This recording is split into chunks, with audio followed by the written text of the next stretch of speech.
Estamos de volta ao Bíblia Fala e antes de mais começo por cumprimentar o pastor Pedro Esteves. Bem-vindo, obrigado por estar connosco. Ontem falámos sobre a liderança cristã e ficou prometido que hoje iríamos falar sobre os anciãos e o papel dos anciãos na igreja. Vamos voltar a ler mais um texto bíblico em 1 Pedro, capítulo 5 e versículos 1 a 4, que diz: Aos presbíteros que estão entre vós, admoesto eu, que sou também presbítero com eles e testemunha das aflições de Cristo e participante da glória que se há de revelar. Apacentai o rebanho de Deus que está entre vós, tendo cuidado dele, não por força, mas voluntariamente, não por torpe ganância, mas de ânimo pronto, nem como tendo domínio sobre a herança de Deus, mas servindo de exemplo ao rebanho. E quando aparecer o sumo pastor, alcançareis a incorruptível coroa da glória.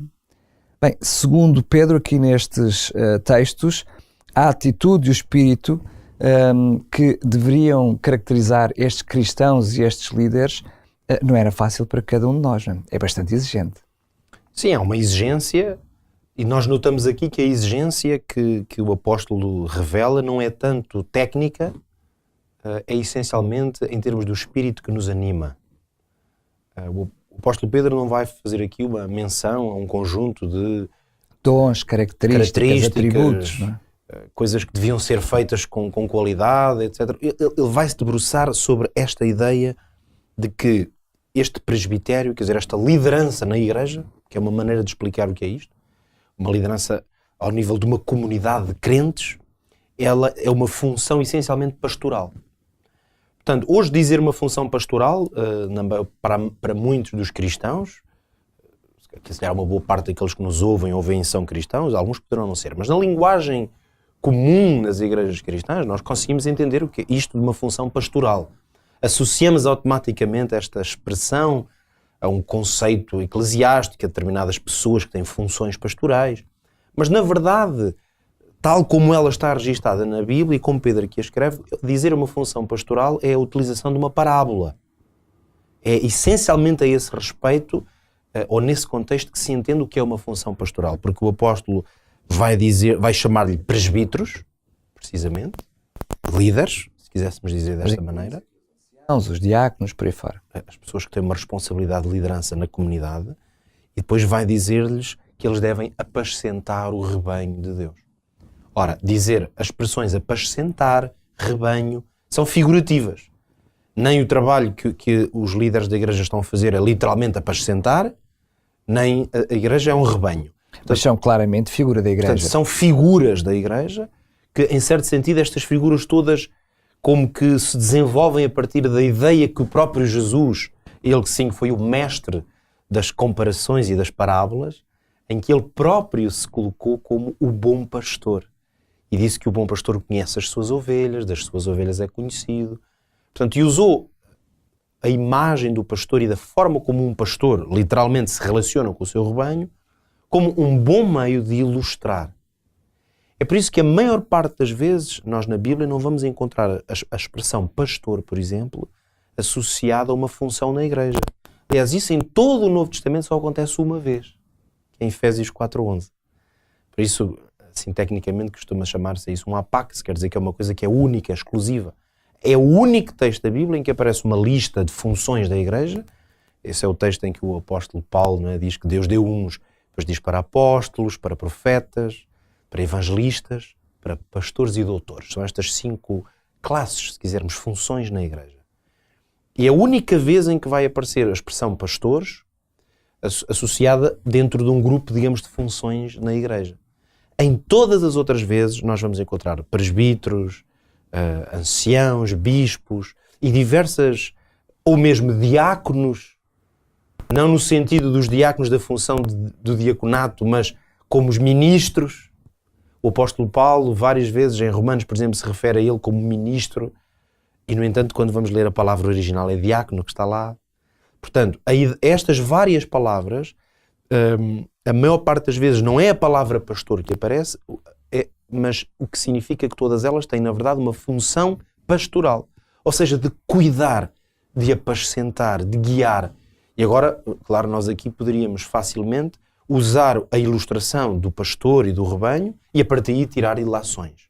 Mas há aqui um aspecto que eu penso que é muito importante ainda referir, que já nos ajuda a compreender a natureza do que é esta liderança numa perspectiva de servo, que é no fundo o tema que nos vai guiando ao longo desta semana, a ideia de que, biblicamente, justamente o Novo Testamento e os ensinos para a Igreja cristã, eles apresentam-nos uma lógica de liderança que é serviçal, que é a pessoa está ao serviço de... Curioso esta noção que tu acabaste de nos trazer e que o texto nos dá, é uma noção não do pastor que guia, que conduz, mas é precisamente do pastor que está ao serviço das suas ovelhas, não é? Ele está ao serviço das ovelhas. Portanto, tudo o que ele exerce é na lógica e no objetivo de cuidar das ovelhas. Mesmo se em termos práticos, isso umas vezes pode ser uma coisa, outras vezes pode ser outra. Agora, o que é interessante aqui ainda notar é que o apóstolo Pedro vai usar aqui 3 expressões que revelam que, na verdade, é possível exercer esta liderança, este presbitério, de 3 formas erradas. Porque ele vai dizer, não o façam por força, depois vai dizer, não o façam por ganância, e em terceiro vai dizer, não sejam dominadores. Portanto, ele usar esta negação, não sejam assim, quer dizer que, na verdade, é possível exercer na igreja uma forma de liderança espiritual que tenha estas 3 dimensões. Força, ou seja, o tentar usar, seja a autoridade pessoal, seja os meios de autoridade. Existem muitas formas de exercer a autoridade. Muitas vezes pode ser o ascendente espiritual. Muitas vezes é o facto da outra pessoa confiar em mim, é uma forma de autoridade que me está a ser concedida. Claro. Eu posso usar e abusar portanto, posso usar força para conseguir atingir os meios. Mas outra, talvez ainda pior que essa, se é que se pode catalogar isto, é a ideia de um líder que o possa fazer por ganância.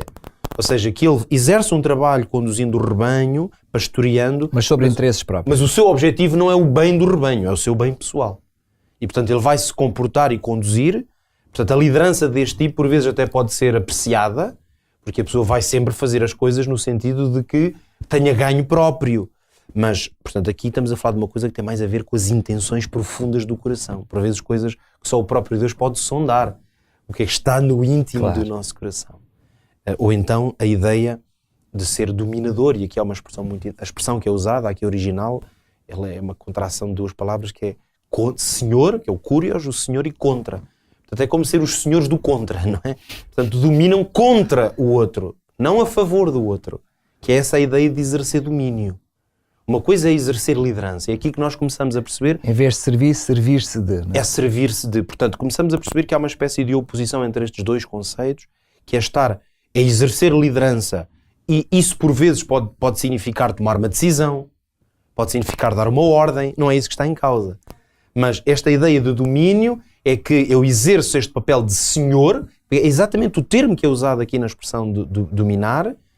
O problema é quando eu exerço essa minha posição como um senhor, mas contra o outro. Porque eu também posso exercer uma função de senhor, mas a favor do outro.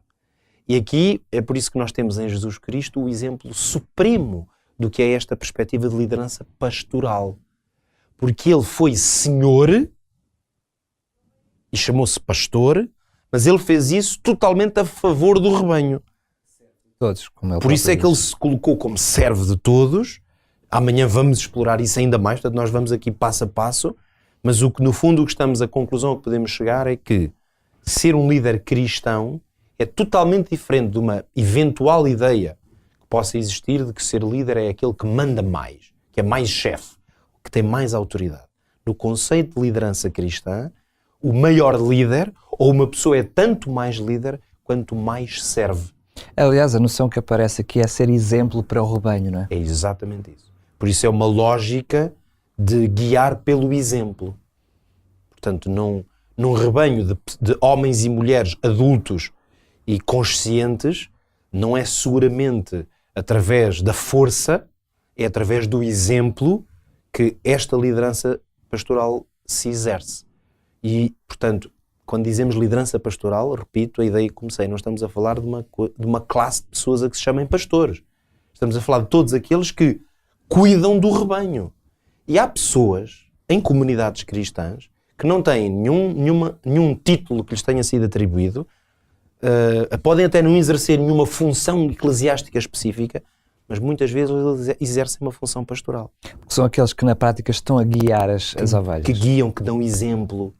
Às vezes podem ser irmãs ou irmãos mais velhinhos, por exemplo, que na sua liderança, no seu exemplo, acabam por ser um estímulo para os outros. Que confortam, que estão presentes no Ou momento da pessoas que necessidade. confortam, que dão um telefonema, que animam. Quer dizer, essas pessoas estão a exercer uma forma de liderança pastoral. Não é talvez aquilo que nós estamos habituados, a ideia de que é quem manda, mas é liderança porque estão a colocar-se no terreno como Jesus se colocou, que é guiando, estimulando, dando exemplo, sendo servos. E isso é que é verdadeiramente exercer liderança cristã. Isso é que são os anciãos. Muito bem. Chegamos ao fim de mais um Bíblia Fala, mas desde já desafio a estar connosco amanhã, porque apesar de durante esta semana estarmos a olhar para esta liderança de servo, amanhã vamos ver este conceito mais ao pormenor. Lembro que, para além de poder ouvir este programa na Rádio RCS, pode também ver o programa em obchannel.pt.